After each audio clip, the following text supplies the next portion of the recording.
A very good morning to all of you. I welcome you all in class 12th economics.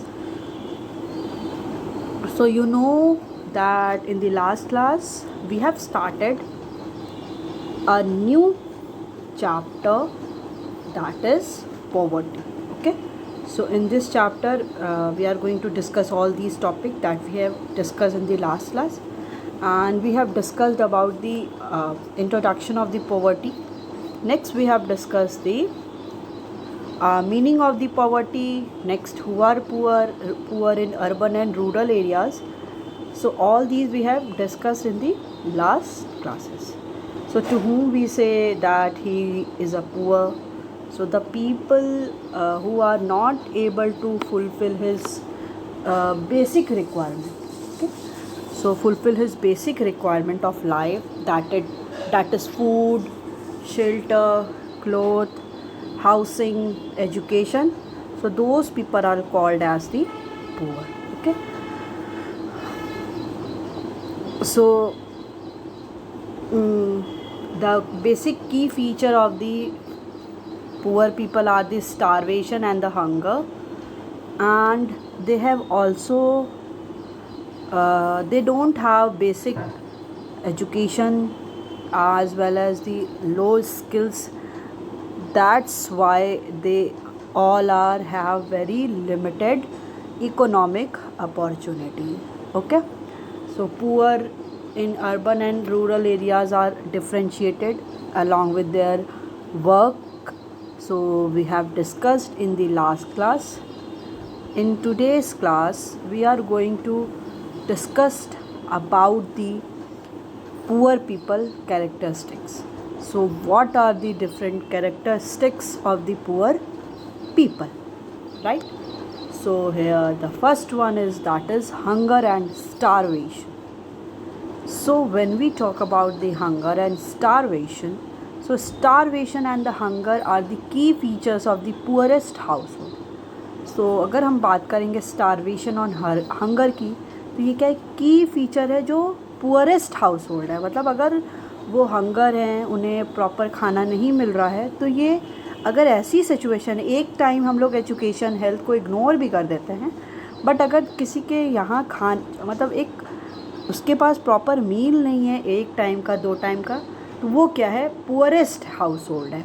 And mall nutrition is alarmingly high among the poor. और जो माल nutrition होता है, मतलब उनको nutrition नहीं मिलता है, जो छोटे छोटे बच्चे होते हैं उनको डिफरेंट प्रॉब्लम्स हो जाती, क्वाशियोर ऐसी प्रॉब्लम हो जाती है कि पूरे उनके बोन्स जो दिखते हैं, ये सारे अगर है तो ये क्या है, ये अलार्म है. इट्स जस्ट अलार्मिंग दैट ये क्या है, एकदम अब ये पॉवर्टी और या पुअरनेस क्या है, एकदम एक्सट्रीम हो गई है, राइट.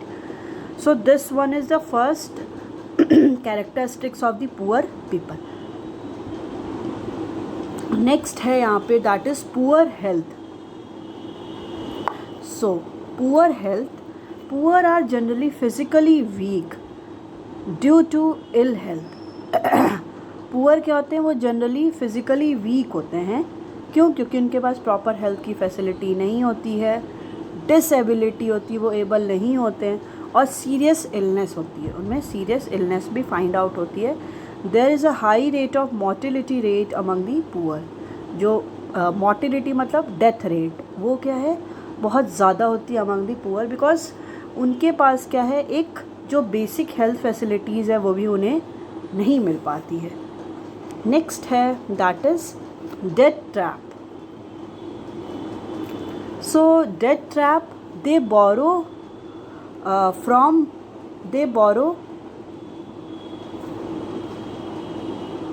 From money lenders. ठीक है, जो पुअर होते हैं वो कहाँ से बोरो करते हैं, मनी लेंडर से बोरो करते हैं. Who charge high rate of interest, जो high rate of interest charge करता है, that led them into chronic indebtedness. जो क्या है, एक उन पुअर को एक क्रॉनिक मतलब एक एक्सट्रीम वाले इंडेटनेस में ले आता है. मतलब they are not able to pay their debts. So they are not aware of the institutional credit facilities, क्योंकि उनके पास कोई भी ऐसी अवेयरनेस नहीं है कि इंस्टीट्यूशनल भी क्रेडिट फैसिलिटी प्रोवाइड की जाती. फॉर एग्ज़ाम्पल इंस्टीट्यूशंस के through, like commercial bank provide करती हैं या रूरल बैंक प्रोवाइड करते हैं, जो डिफरेंट सेल्फ हेल्प ग्रुप हैं, ये सब उन्हें अभी भी पता है कि जो ज़मींदार्स होते हैं या ताल्लुकदार्स, मनी लेंडर्स क्या हैं, वही मनी को प्रोवाइड करते हैं। तो ये लोग क्या करते हैं, for their own profit high rate of interest charge करते हैं। So poor are not able to fulfil और the pay the all the interest. So वो क्या हो जाते हैं, उसी डेट ट्रैप में फंसते जाते हैं। डेट मतलब लोन और ट्रैप, उसी जाल में वो अगेन एंड अगेन उसी में फंसते जाते हैं। नेक्स्ट कह रहा है that is weak bargaining power.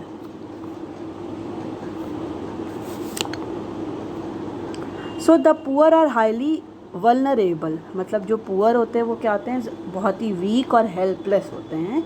They are not able to negotiate their legal wage, मतलब वो क्या, वो इतने भी एबल नहीं होते हैं कि अपनी जो उनको वेज मिल रही है उसको नेगोशिएट कर सके, उसमें कुछ अपनी बात कर सके, उसमें कम ज़्यादा करा सके फ्रॉम एम्प्लॉयज़, जो भी एम्प्लॉयर्स जो उनको एम्प्लॉय किया है, एंड आर एक्सप्लॉयटेड, वो क्या होते हैं फिर अपने एम्प्लॉयर्स के थ्रू एक्सप्लॉयटेड भी होते हैं। So they have very limited economic opportunities, उनके पास क्या है, बहुत लिमिटेड अमाउंट में इकोनॉमिक अपॉर्चुनिटीज़ होती है ड्यू टू इलिटरेसी, इलिटरेसी की वजह से, क्योंकि वो लिटरेट होते नहीं हैं तो उनके पास क्या होती है, बहुत लिमिटेड इकोनॉमिक अपॉर्चुनिटीज़ होती है।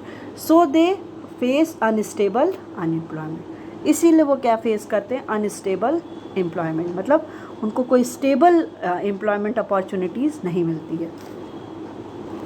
Next one is that of lack of facilities of electricity and water.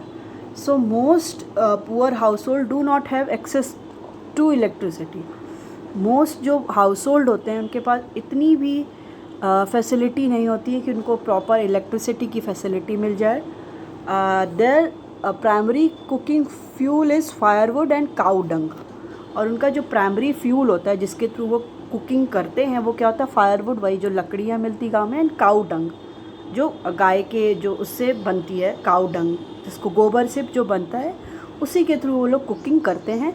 A large section of the poor people do not even have access to safe drinking water, मतलब जो large section में poor people हैं उनके पास safe drinking water की भी access नहीं है, मतलब आप वो लेवल समझ लीजिए उनके पास कुछ एबिलिटी है ही नहीं। And next one is that is gender inequality. So there is evidence of the extreme gender inequality in the participation of the gainful employment, education and in decision making within the family।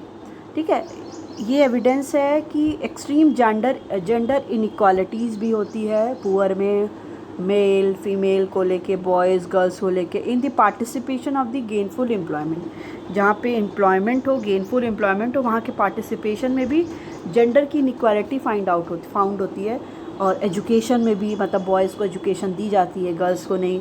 Decision making with in the family में अगर कोई decision भी लेना है तो ये है कि मेल को ही देंगे, क्योंकि फीमेल गर्ल क्या वो तो चली जाएंगी, वो तो इस घर की हैं भी नहीं। तो ये सारी भी क्या होती है, जेंडर इनइक्वालिटी होती है।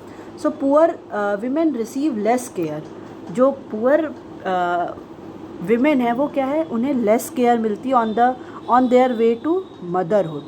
ठीक है, जो वे उस वे में है कि वो मदरहुड, वो माँ बनने भी वाली हैं, तो उनको कोई बहुत ज़्यादा केयर नहीं मिलती। Their children are less likely to survive और टू बी बॉर्न हेल्दी। इसकी वजह से क्या होता है, इनको जब प्रॉपर हेल्थ की फैसिलिटीज़ नहीं मिलती है, उनको कोई केयर नहीं मिलता है, प्रॉपर खाना नहीं मिलता है, न्यूट्रिशन नहीं मिलता है, तो उनके जो बच्चे भी होते हैं वो बहुत रेयर ही होता है कि वो सर्वाइव करते हैं और हेल्दी बॉर्न होते हैं। ठीक है, नेक्स्ट है that is identification on the basis of education occupation. So scholars identify the poor on the basis of their occupation and ownership of assets. ठीक है, स्कॉलर आइडेंटिफाई करते हैं पुअर को किस बेसिस पे, उनके ऑक्यूपेशन पे, कि वो क्या कर रहे हैं और कितना उनके पास असेट के वो ओनर हैं। So they state that rural poor work mainly as landless agricultural laborers, cultivator with very small land holdings. ठीक ठीक है। जो स्टेट ये है कि रूरल पुअर वर्क मेनली किस पे करते हैं, जिनके पास लैंडलेस एग्रीकल्चरल लेबरर्स, ठीक है, वो लैंडलेस होते हैं, वो एग्रीकल्चर लेबरर्स, वो किसी और के यहाँ काम करते हैं। Cultivators with very small land holdings, जो वो कल्टिवेटर जिनके पास बहुत स्मॉल लैंड है। एंड लैंडलेस लेबरर्स जो किसी और के यहाँ नॉन एग्रीकल्चर इनपुट्स में काम करते हैं। And tenant cultivator with small land holding, ठीक है। तो उनकी ऑक्यूपेशन पे भी आइडेंटिफिकेशन किया जाता है कि वो पुअर हैं या लेस पुअर हैं, लार्ज पुअर हैं, मिनिमम है या अपनी नीड्स को फुलफ़िल कर सकते हैं। Next one is that is migration to the urban areas. So the urban poor are largely the overflow of the rural poor who had migrated to urban areas in search of alternative employment and livelihood. ठीक है, जो urban poor होते हैं वो overflow होते हैं rural poor, ठीक है, क्योंकि who had migrated to urban areas, ठीक है, क्योंकि रूरल पीपल क्या है, वो इन सर्च ऑफ जॉब वो माइग्रेट कहाँ पे हो जाते हैं, अर्बन एरियाज़ में हो जाते हैं, in search of alternative employment के लिए और लाइवलीहुड के लिए. So labourers who do a variety of casual job, labourers जो जिनके पास वैरायटी है कैजुअल जॉब्स की, एंड दी सेल्फ एम्प्लॉयड, जो सेल्फ एम्प्लॉयड हैं, who sell a variety of things, जो वैरायटी ऑफ थिंग्स को सेल करते हैं ऑन रोड साइड के साइड में आप देखते हो कि रोड के साइड में वो सेल करते हैं, and are engaged in the various activities, वो डिफरेंट एक्टिविटीज़ में भी क्या होते हैं, इंगेज्ड होते हैं. ठीक है. Next topic is that is measures of the poverty. Okay, measures of the poverty को की जब हम लोग बात करते हैं तो टिल हेयर ओके. तो अभी तक ये हम लोग ने क्या पढ़ा, हम लोग ने पढ़ा characteristics of the poor people, जिसमें क्या क्या था, हंगर एंड स्टारवेशन. सेकेंड था आपका पुअर हेल्थ. थर्ड है that is debt trap. Fourth one is weak bargaining power. Fifth one is lack of facilities of electricity and water. Gender inequality. Identification on the basis of occupation. Migration to urban areas. ठीक है, तो ये सारे characteristics थे. Next topic है that is measures of poverty. So poverty को हम कैसे मेजर करेंगे. सो देयर आर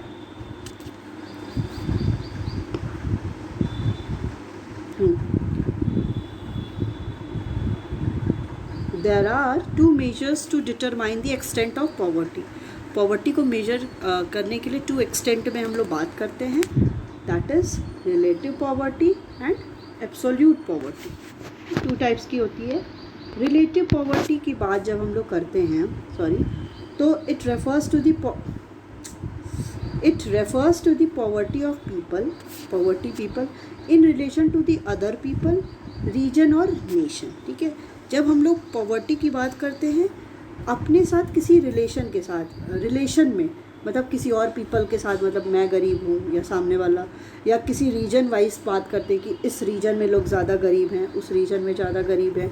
नेशन की बात करते हैं, इस कंट्री में लोग ज़्यादा पुअर हैं, दैट कंट्री में कम पुअर हैं, तो उसको बोलते हैं रिलेटिव, मतलब एक के दूसरे रिलेशन के साथ. So it refers to the poverty of people in relation to the other people के रिलेशन में आप कितने पुअर हो, रीजन वाइज और nation wise. It is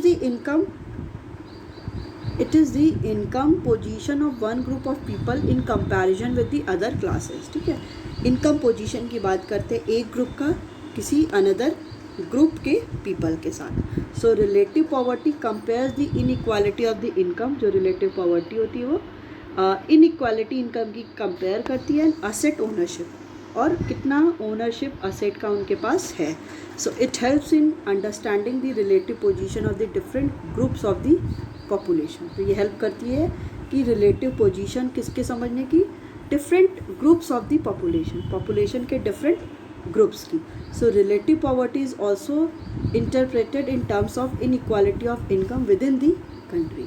so relative poverty कैसे इंटरप्रेट करते हैं, in terms of inequality of the income की इनइक्वालिटी में विद इन द कंट्री के अंदर.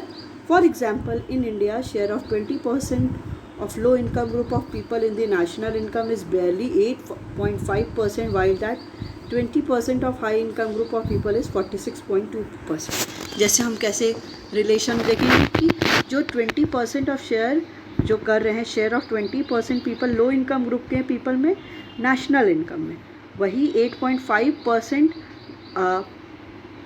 यस इनकम इज़ बेयरली, उनकी इनकम क्या है 8.5%, वाइल दी 20% कितने लोग हैं हाई इनकम ग्रुप में आते हैं जिनकी इनकम कितनी है 46.2।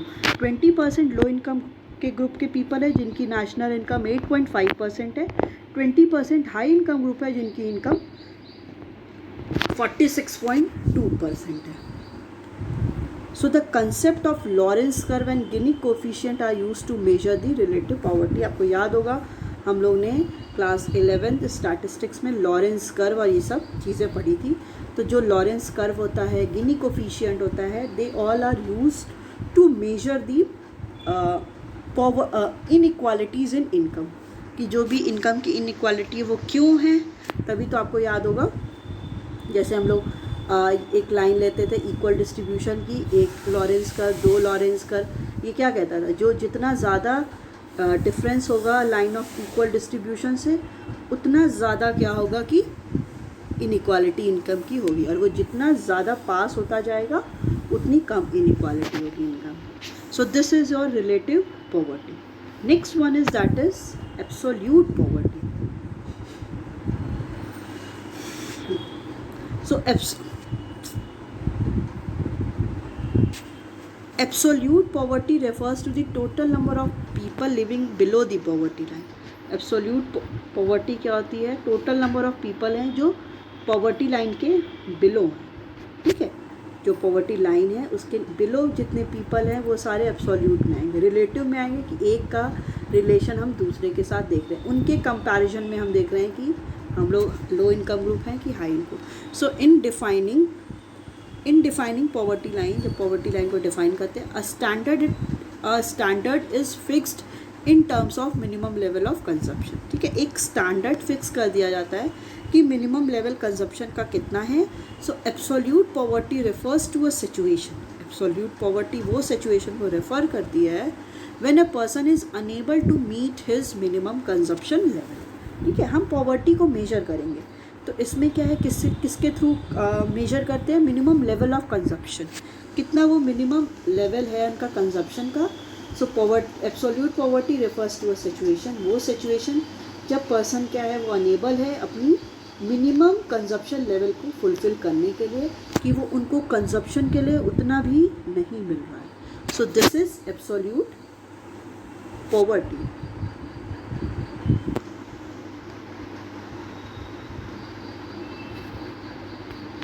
ओके,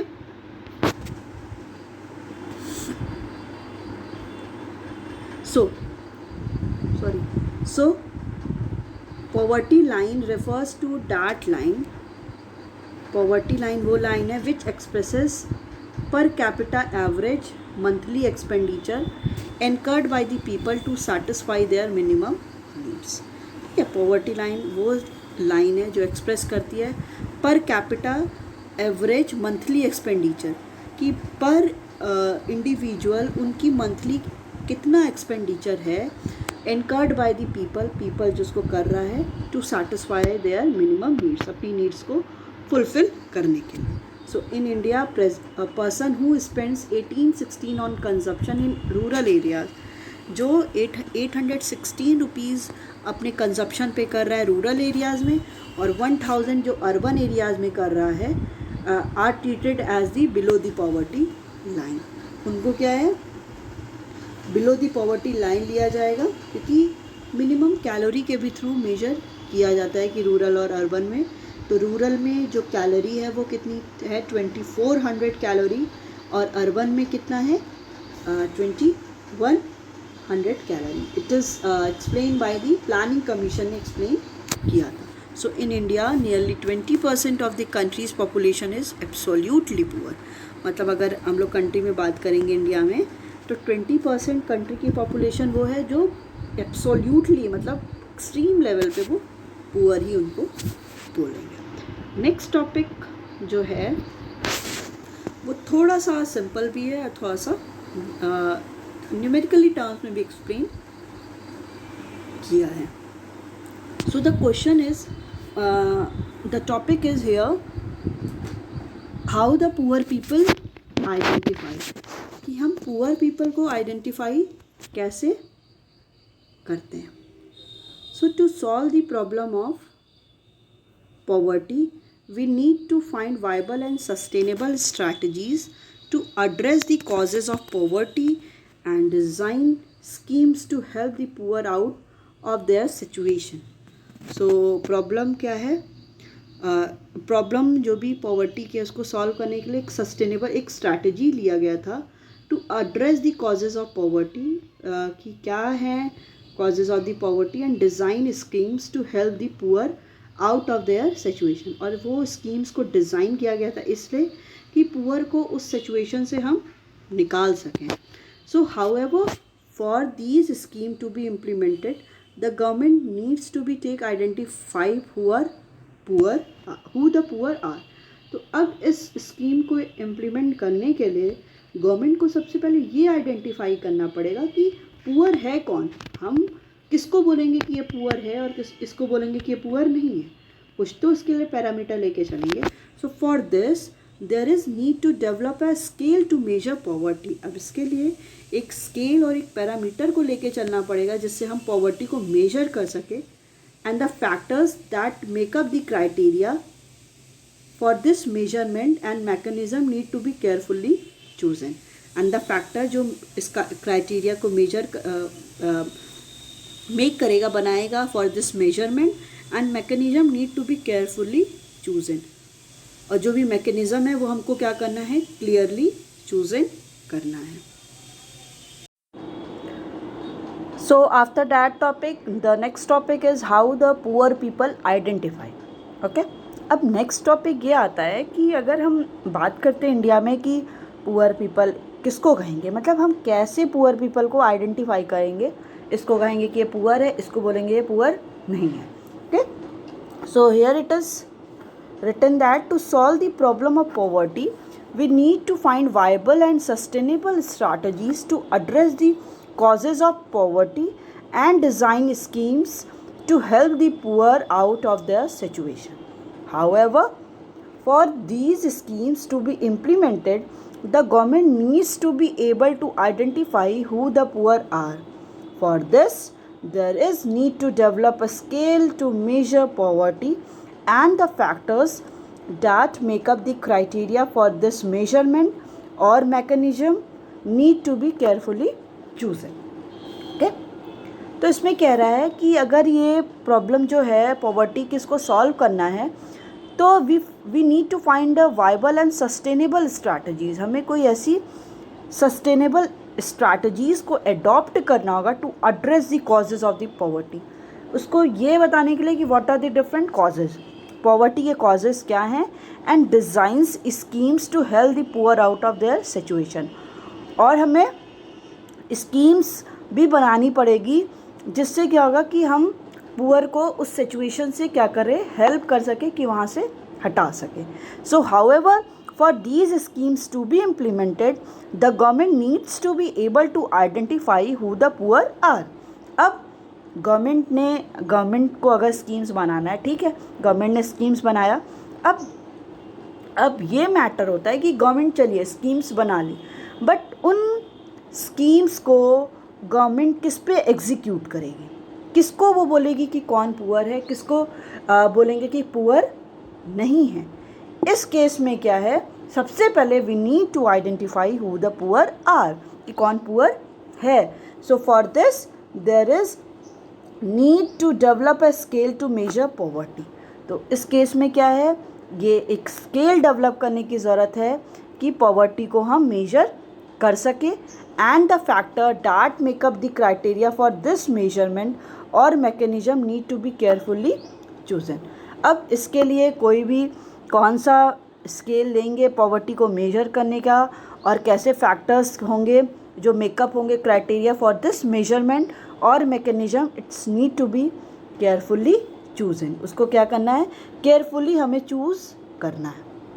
ठीक है, अब कह रहा है इसको 2 एरा में डिवाइड कर दिया है। 2 एरा मतलब एक जब पॉवर्टी को, पुअर को कैसे हम चूज़ करते थे, प्री इंडिपेंडेंट, जब इंडिपेंडेंट के पहले, and the B is here, that is post independent and the pre independent, right.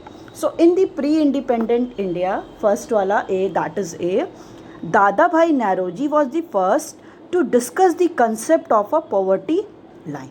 अब दादा भाई नौरोजी जो थे वो फर्स्ट थे जिन्होंने डिस्कस किया था पॉवर्टी लाइन को, ठीक है।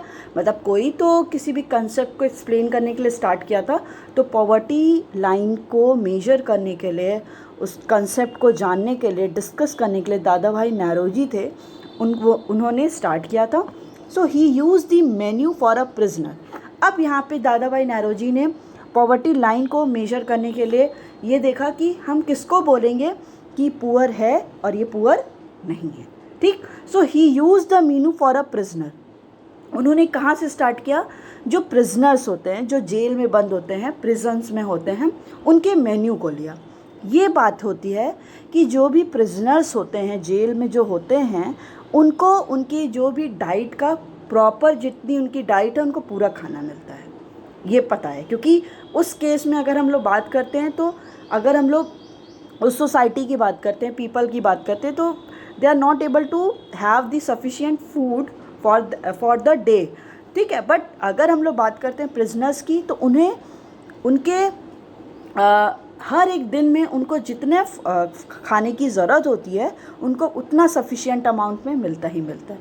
इस केस में इसीलिए दादा भाई नौरोजी ने क्या उठाया, उन्होंने प्रिजनर्स के मेन्यू को लिया। उन्होंने प्रिजनर्स के मेन्यू की बात की कि हम उनके मेन्यू को उठाते हैं, उनमें उनको जो भी है, दाल है, मीट्स है, चिकन है, एग्स है, राइस हो गया, सैलेड हो गया, आपका रोटी, चपाती, एवरीथिंग वो उनको मिलता है हर दिन उनके मेन्यू में। एंड यूज्ड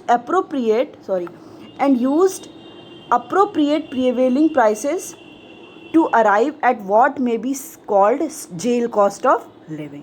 और उन्होंने क्या किया, एक प्रिवेलिंग प्राइस को भी लिया, एक अप्रोप्रिएट प्राइस को भी लिया। फॉर एग्जांपल, अगर उन्हें इस टाइम का खाना मिलता है तो 50 रुपीज़ का, नेक्स्ट टाइम का 20 रुपीज़ का, ठीक है। So used appropriate prevailing price to arrive at what may be called, जिसको उन्होंने क्या कहा, जेल कॉस्ट ऑफ लिविंग, कि जो जेल में रह रहा है अपनी कॉस्ट लिव करने के लिए दे रहा है, jail cost of living. However only adult stay in the jail, okay. क्या होता है कि एडल्ट ही स्टे करते हैं जेल में, where as in an actual society. देखिए क्या होता है, हम लोग अभी जुवेनाइल जो होते हैं उनकी बात नहीं करेंगे, उस जेल की बात नहीं करेंगे, हम उस यहाँ पे अजम्पशन लेंगे कि बस अभी जेल में कौन होता है, एडल्ट होते हैं, ठीक है।